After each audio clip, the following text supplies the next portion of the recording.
fidèles abonnés de Zone Imaginaire, j'espère que vous allez bien. Je suis actuellement en présence de Jenny. Bonjour Jenny, comment vas-tu? Ça va bien, merci, et toi? Ça va super, surtout que là c'est le 6e épisode des actus de la Zone Imaginaire. Je tiens à rappeler que ces vidéos ou émissions sont diffusées tous les 6 mois et ça vous parle, des dernières actualités donc de Zone Imaginaire. La Ben dernière oui, émission, le 5e épisode, c'était au tout début de la saison 2 de Zone Imaginaire. exactement. À quoi ressemble le bilan des 6 derniers mois de Zone Imaginaire? Ah, c'est sûr que depuis cet été, il y a eu beaucoup d'événements. Déjà, Zone Imaginaire s'est rendu, au festival des Mille et Une Lanternes, organisé par la CFF, l'association, fantastique et fé non, l'association canétoise fantastique et féerique, que je salue au passage. Ensuite, au mois de septembre, avec l'association La Confrérie Polaris, je suis allé au salon de la Guerre des Étoiles à Carcassonne. C'était la première fois que je me rendais dans un salon vraiment spécialisé Star Wars. D'habitude, c'est des salons de science-fiction où il y a plusieurs séries, Star Trek, Stargate, et cetera. Mais là, c'était vraiment, un endroit intéressant. C'est la première fois que je déambulais donc en costume Sith et petit à petit, on apprend les choses. Il y a le combat à apprendre dans l'association de la confrérie Polaris. Il y a la manière d'être en déambulation, sur scène, car c'est pas la même chose, hein. Sur scène, vous êtes dans votre rôle. En déambulation, vous êtes normal, mais en cosplay, costume, Jedi ou Sith. C'est ça la grande différence qu'il y a. On peut pas être, tout le temps dans le rôle. C'est que sur scène et ça, c'est important. Et ça, jusqu'à présent, je ne le savais pas et j'ai appris au fil du temps. Et en tout cas, je remercie celles et ceux qui ont été patients avec moi là-dessus. D'ailleurs, je les salue au passage. Pour continuer dans ce que Zone Imaginaire, là je reviens à Zone Imaginaire, a réalisé, bah, il y a eu énormément de montage parce qu'il y a eu beaucoup de tournages en 2021, 2022 et 2023. J'ai interviewé autant des personnes qui sont dans les arts que dans la musique. Je pense d'ailleurs à un groupe de musique que j'ai interviewé dernièrement, que je vais réinterviewer en août 2024. Donc après, je suis allé aussi à Béziers, au Festival Fantastique de Béziers, qui est organisé dans l'enceinte de l'IUT, donc l'Institut Universitaire Technologique de Béziers. J'ai adoré l'ambiance. C'est vrai qu'il y avait beaucoup d'endroits à voir. Il y avait des jeux de rôle, il y avait des artistes, je pense à Jesus Art, par exemple. Il y avait des auteurs et des autrices comme Knockmist le chat, que je salue au passage, mais également et d'autres, auteurs et autrices auxquels j'ai eu de très grandes discussions. Après, j'ai revu des personnes que j'avais déjà vues à Valras Geek Festival, mais ça, j'en avais déjà parlé dans l'épisode 5 des actus de Zone Imaginaire. Après, bon, ben, je me suis rendu en octobre. Bah, de toute façon, c'était déjà en octobre, là, à la fête d'Elbrouch, donc la fête des sorcières de Tresserre, dans le département des Pyrénées-Orientales, où j'ai rencontré de nombreuses personnes, dont le créateur de cette fête, qui remonte aux années 80. D'ailleurs, prochainement, le reportage sera diffusé sur Zone Imaginaire. Bon, pour des raisons personnelles, j'ai pas pu me rendre à l'AGD, c'est-à-dire à Auxerre Galactic Days. Mais par contre, les reporters de Zone Imaginaire, Gilles et Rémi, ont ramené énormément de photos et de vidéos qui serviront prochainement pour une sorte de vlog qui racontera leurs aventures et ce qu'ils ont vécu à Auxerre Galactic Days 2023, dont le thème était sur le cyberpunk. Et d'ailleurs, au passage, je tiens à saluer l'association OxID qui organise ces salons de science-fiction et je leur donne rendez-vous en octobre 2024. Là, je compte vraiment être présent et je pense en costume. Alors, je sais pas si ce sera Jedi, Sith ou autre. Pour poursuivre en octobre, je suis aussi allé au 8e salon du livre et du chocolat qui s'est déroulé à Sainte-Marie-de-la-Mer dans le département des Pyrénées-Orientales où j'ai rencontré d'autres auteurs, d'autres autrices. J'ai rencontré Caroline Chemarin qui a une grande passion aussi dans la vie qui est le carnaval. Donc on a beaucoup parlé du carnaval et des carnavals en tout genre. Donc voilà, là aussi il y a de nombreuses interviews qui ont été réalisées. Beaucoup sont en ligne et il y en a encore qui ne sont pas encore en ligne et qui arriveront ces prochains temps sur Zone Imaginaire. Ensuite, par la suite, donc, je suis allé avec la confrérie Polaris à la Médiégeek, qui est un festival moitié médiéval, moitié geek, moitié science-fiction, fantastique, manga, etc., qui se déroule à Tautavel, toujours dans le département des Pyrénées-Orientales, et qui est co-organisé avec Totave Elixir.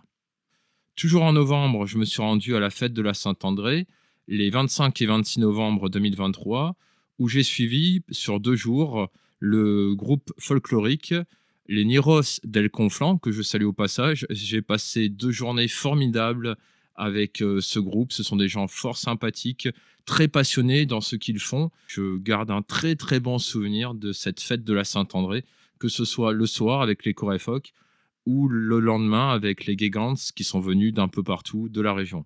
Et j'en ai profité aussi ce jour-là pour interviewer Jean-Luc Mazer, qui est dans l'association Rivesalt Animation et qui s'occupe des Gegants de Rivesalt, autant dire les géants, qui est quand même dans le folklore catalan.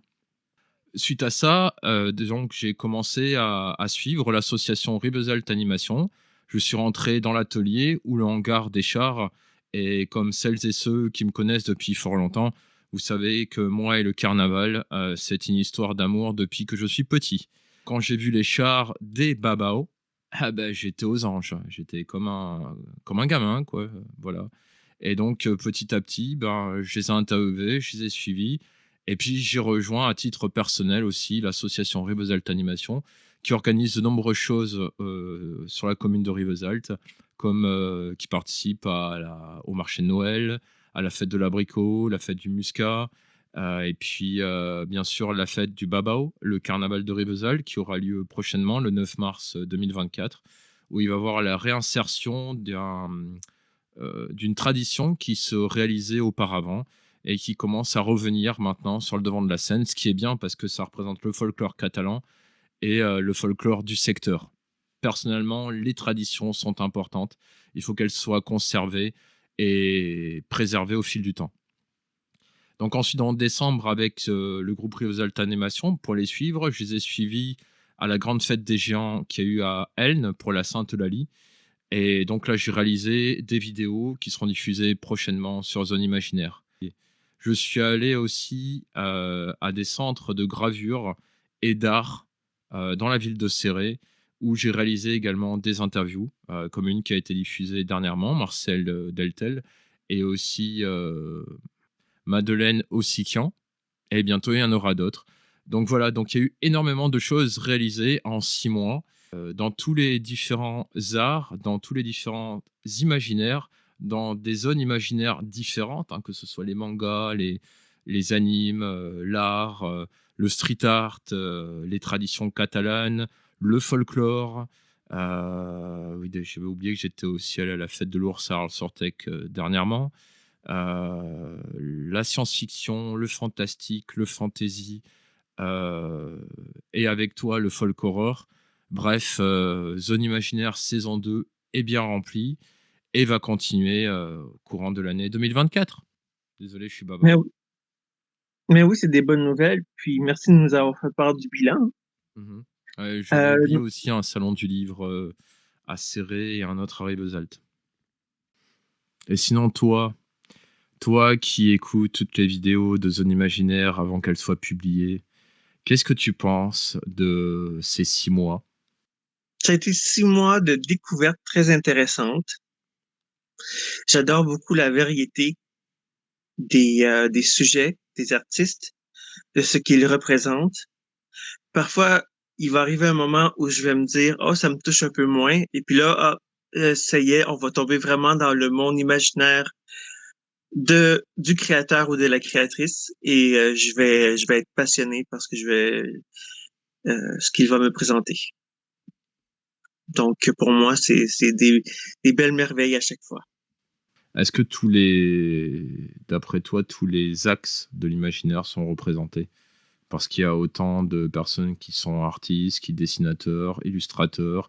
Il y avait même James Univer qui fait de l'art en réalité augmentée. Il y a des gens qui fabriquent des jeux vidéo. Je pense d'ailleurs à Orion Soft.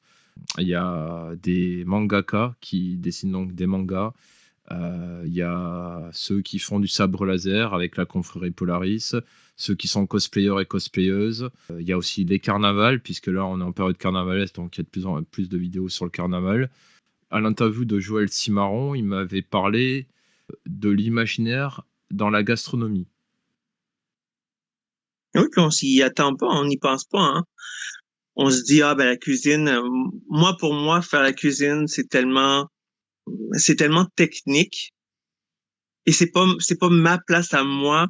Disons, c'est pas ma passion. Fait que je vois pas d'imaginaire là-dedans. Je le fais parce que je dois le faire. Mais il y en a qui réussissent à mettre leur imaginaire dans la création gastronomique et ben, je les admire vraiment. Puis oui, oui, je pense que tu touches à beaucoup de domaines différents. Il y en a peut-être qu'on connaît pas encore, mais qu'on va découvrir au cours des prochaines années. Mais c'est pour ça que je me demande s'il ferait peut-être pas que je réalise des interviews autour de l'imaginaire gastronomique. Ben oui. Il y a aussi l'imaginaire musical avec les différents groupes de musique. D'ailleurs, il y en aura prochainement, il y aura d'autres interviews avec des groupes de musique qui sont dans le folklore ou dans les traditions. Dans les langues régionales aussi, parce que c'est important. On en parle beaucoup en ce moment dans l'actualité en France. Le folklore, les légendes, l'imaginaire, comme j'ai dit, est partout. Et il y a beaucoup de choses à dire sur l'imaginaire encore. C'est sans fin. C'est ça. D'après moi, l'auteur de l'Histoire sans fin a été inspiré par le fait que l'imaginaire est sans fin pour faire son titre. D'accord. Normalement, c'est toi qui anime les questions Oui, avec les d'habitude, oui. invités. Ben là, c'est à ton tour de répondre. Ah, ça, je savais que ça allait me tomber un jour ou l'autre. C'est à cause du Alors, séisme que tu changes les rôles. ouais, c'est ça. Ouais, parce qu'à l'instant, très chères auditrices et auditeurs, il y a eu une secousse de 2,2 sur l'échelle de Richter à Perpignan. Et du coup, c'était pendant le briefing de l'enregistrement que j'ai senti un bruit sourd comme une explosion et ça a un petit peu tremblé. Et j'aime pas les séismes. Oui, Ben, donc en tu voulais me poser une espérant que, question, non? oui, en espérant que ça te change les idées. Donc, dis-nous, quand est-ce que tu es tombé dans la marmite de l'imaginaire? Dans la marmite? Bah, je répondrai comme tous ceux à qui j'ai posé cette question, que ce soit dans le cadre de Zone Imaginaire ou dans le cadre d'une autre chaîne YouTube que tu connais bien, ben, comme Obélix quand j'étais petit. Moi qui aime bien les statistiques, est-ce que tu as un âge précis? Ah, alors là, je sais pas vraiment parce que je sais que quand j'étais petit, je regardais des dessins animés comme les Tortues Ninja, Jace et les Conquérants de la Lumière. Alors il y en avait plein encore, hein. Peut-être que j'en oublie. Bon, je sais qu'il y avait aussi Bioman, Inspecteur Gadget, les Entrechats aussi. Mais ça, tout ça, c'est des dessins animés. Je lisais beaucoup aussi après, quand j'étais plus adolescent. J'adorais les bandes dessinées. Ben, j'ai Tintin, Astérix et Obélix. Une bande dessinée qui est pas très connue, c'est le Scrum Moustache. Ça, j'aimais bien. Puis après, bah, j'aimais bien les dessins animés, hein, et puis les films, hein, comme je l'ai dit précédemment, les Tortues Ninja 1, les Tortues Ninja 2. J'ai acheté des figurines des Tortues Ninja. Oui, c'est vrai que j'étais à fond dans les Tortues Ninja quand j'étais petit. Ça, c'est sûr. Et puis après, je suis tombé dans Star Wars aussi, un peu plus tard. J'ai regardé Star Wars, j'ai regardé la prélogie en 1999, 2000. D'ailleurs, chez moi, il y a plein de posters de la prélogie. Comme là, il y a la bataille entre les Naboo Starfighter et le blocus de la Fédération du Commerce. Mais c'est vrai que j'étais plus porté dans Stargate SG-1. La série Stargate SG-1, ça a été The série à mon adolescence et début d'être adulte. Stargate Atlantis aussi. Mais par contre, Stargate Universe, ça m'a moins intéressé. Je me rappelle avec un collègue par rapport à Stargate SG-1. Ah ouais, Anubis, quand il a débarqué avec son grand vaisseau et qu'il a explosé la pyramide sur Abydos avec l'œil de rat. Ah, et la puissance d'Anubis avec Daniel Jackson qui rentrait, enfin qui était dans le vaisseau d'Anubis et qui lui était sur un autre plan astral, hein, puisqu'il s'était élevé avec, pour rejoindre les anciens, même si je me demande s'il les a vraiment vus, qui essayent de se battre contre Anubis. Mais en fait, les anciens l'empêchent d'user de ses pouvoirs. C'était vraiment.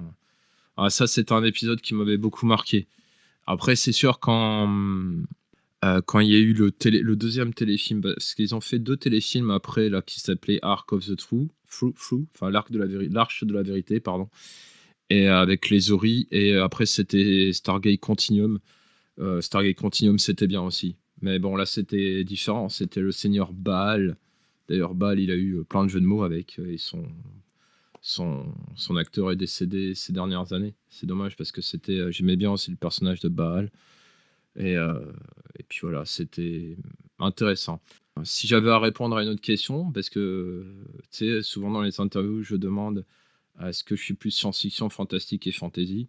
Moi, je dirais que je suis de tout et j'ai en fait, au fil des personnes que j'interviewe, au fil des univers que je côtoie, au fil des imaginaires, ben, j'essaie d'en apprendre un peu plus et là, c'est vrai qu'en 2023, je suis, tombé, mais dans la dark fantasy avec des je suis tombé dans les mangas aussi en 2023, il faut pas oublier ça, hein, parce qu'avec l'impulsion de Zone Imaginaire, le fait d'être allé à Serré Manga, le fait, d'être allé interviewer, Mathieu de la librairie Hybride, je suis tombé dans les mangas alors qu'avant les mangas ça m'intéressait pas du tout et le manga que j'ai lu, c'est Die Dark. Die Dark c'est dark, hein, comédie, il y a la planète Obscura, c'est moitié horreur, j'aime bien le milieu qui est de la dark fantasy, j'aime ça. Onera, et j'en passe. Quand on prend tout ça en compte, que représente l'imaginaire pour toi? Bah, pour moi l'imaginaire c'est comme la vie, quoi. Si t'as pas d'imaginaire, à quoi ressemble ta vie? Et c'est très important l'imaginaire. C'est bien de lire ce que les autres ont imaginé. C'est bien de regarder un film de ce que quelqu'un a imaginé et pour scénariser en film. Pour moi, l'imaginaire fait intégralement partie de la vie. Et qu'est-ce que ça t'apporte au juste? Dans la vie de tous les jours, Ouais, bah, déjà il y a son imaginaire, voilà. ça te permet de faire ce que tu aimes. Dans ma vie de tous les jours, qui est souvent entourée, d'idées fortement obscures, bah, heureusement qu'il y a l'imaginaire dans ma vie. Parce que même avec mon handicap, je pense que grâce à l'imaginaire, je peux franchir des montagnes et surmonter bien des choses dans ma vie que je ne pourrais pas surmonter si je n'avais pas d'imaginaire. Parce que finalement, l'imaginaire, quand on regarde bien, c'est quoi? Est-ce que c'est quand tu prends un papier, une feuille, un crayon et tu commences à dessiner ce que tu veux? Est-ce que c'est ça l'imaginaire pour toi? Moi, personnellement, oui. Est-ce que c'est quand tu imagines une histoire? Pour être honnête, c'est quand je suis dans une bulle personnelle et que j'oublie que même que j'existe. Je suis concentré à 100% dans un autre univers. Bah, c'est exactement ça, ce que m'apporte l'imaginaire. C'est grâce à l'imaginaire. Bah, comme j'ai dit dans la précédente question, pour moi, la vie et l'imaginaire sont liés. Donc, l'imaginaire, ça vient dès que tu es petit. Quand tu joues avec tes jouets, quand tu t'imagines des mondes. Si, par exemple, tu as pas trop d'amis à l'école ou autre, bah, tu t'imagines un monde à toi, ton monde à toi, ta bulle, comme tu disais tout à l'heure. Moi, je pense que chaque personne a son propre imaginaire. Certains le partagent par des œuvres, par des films, par des musiques, par, des histoires qui sont pas forcément positives, elles peuvent être aussi négatives, hein. Ou des fois, il y en a beaucoup qui le gardent pour soi et ils enferment leur imaginaire dans une bulle et ils veulent pas la partager par peur du regard des autres. Mais il faut partager ce que vous imaginez, c'est important car, moi je pense que sans imaginaire, bah, il y a pas de vie, il y a pas d'avancée. Les inventions qu'il y a eu, au siècle dans les siècles avant, c'était de l'imaginaire aussi, hein. C'est quelqu'un qui s'est imaginé quelque chose et finalement, bah, ça a réussi, puis ils ont inventé quelque chose et ils sont devenus inventeurs ou explorateurs. Donc l'imaginaire est partout. Et donc, forcément, on dirait que ce serait de ton avis de dire qu'elle est très importante pour la société. Et je répondrai comme quelqu'un dernièrement, qui est intervenu sur Zone Imaginaire. Avec notre société actuelle où il y a que des mauvaises nouvelles, sans arrêt à la télévision, dans les actualités. Ah oui, l'imaginaire est carrément, quelque chose qui nous permet de survivre mentalement à tout ce qu'on voit sans arrêt dans les médias. Mais merci beaucoup, Gilles. Bah, de rien, j'espère que j'ai pas ennuyé les gens parce que je suis très bavard. Et toi, Jenny, bah, écoute, je te remercie, d'avoir participé, une nouvelle fois à un épisode des Actus de Zone Imaginaire. Ça m'a fait plaisir également aussi de t'interviewer, donc c'était plaisant. Ah, je pense qu'il y a pas mal de personnes qui rêvaient de ça, que les questions que je leur pose parce que des fois, c'est vrai que qu'est-ce que pour vous l'imaginaire? Qu'est-ce que l'imaginaire vous apporte dans la vie de tous les jours? Des fois, c'est des questions où les gens, il y en a, ils répondent facilement, mais il y en a, c'est plus difficile et je pense que toutes les personnes que j'ai interviewées cette année, enfin en 2023 sur le sondage de l'imaginaire, doivent être très contents que tu m'aies retourné les questions. Sachant qu'il y a un nouveau sondage qui a été créé donc en 2024, qui est l'IA dans l'art. Qu'est-ce que vous en pensez? D'accord. Tiens, d'ailleurs, je tiens à fortement te remercier, et d'ailleurs, j'aimerais peut-être que les abonnés, en profitent pour glisser un petit commentaire, sous ce 6e épisode, des actus de Zone Imaginaire. Bien sûr, je tiens quand même à préciser que nous préférons avoir des commentaires qui soient positifs, constructifs, et non des commentaires qui soient acerbes, néfastes et insultants. Parce que de toute façon, ce genre de commentaires, on les éjecte. Ils partent très loin dans le vide intersidéral de YouTube. Donc, essayez de mettre un petit commentaire sous cette vidéo, c'est toujours sympathique. De partager aussi le contenu diffusé dans Zone Imaginaire. Merci à celles et ceux d'ailleurs qui partagent cela sur leurs différents réseaux, que ce soit sur tous les types de réseaux. Je ne vais pas les énumérer parce qu'il y en a déjà beaucoup. Mais moi, personnellement, je tiens à remercier Jenny, car elle réalise un travail très important au sein de Zone Imaginaire. C'est-à-dire que quand une vidéo a fini d'être enregistrée et d'être montée, elle est envoyée sur YouTube, mise en privé, et c'est Jenny qui vérifie s'il n'y a aucun bug dans la vidéo, si par exemple la voix est raccord avec le mouvement des lèvres, pardon. Donc elle regarde toutes les vidéos. Et quand il y a une vidéo qui bug, elle me le dit, elle me dit où ça bug, et la vidéo elle est refaite, réenregistrée, et elle se retape le visionnage de la vidéo. Oui, sauf quand il y a des bugs qui viennent des vidéos originales et qu'on n'y peut rien. Donc, à ce moment-là, on doit accepter que le monde n'est pas parfait. Mais en général, oui, tu fais un très bon travail. Souvent ces bugs en fait c'est lié au logiciel, il y a des problèmes. Il y a des problèmes parce que certaines vidéos sont MP4, et je sais qu'il fut un temps, je les convertissais en MPEG. Du coup, il y a des problèmes des fois dans la conversion, de ces vidéos. Il y a un problème aussi avec le logiciel Pinax Studio, c'est-à-dire que des fois, il y a des images, grises avec un logo comme si ça reloadait, et du coup, c'est ça qui provoque certains bugs. Mais bon, là, je pense que je vais, changer de logiciel aussi. D'accord. Eh ben, Jenny, ben, je te dis à très bientôt alors. Ben oui, à très bientôt. Et pour les gens qui te suivent, continuez de rêver. Et continuez, de faire travailler votre imaginaire. Je vous souhaite, ben, une excellente journée et à très bientôt dans la zone. Au revoir. Au revoir.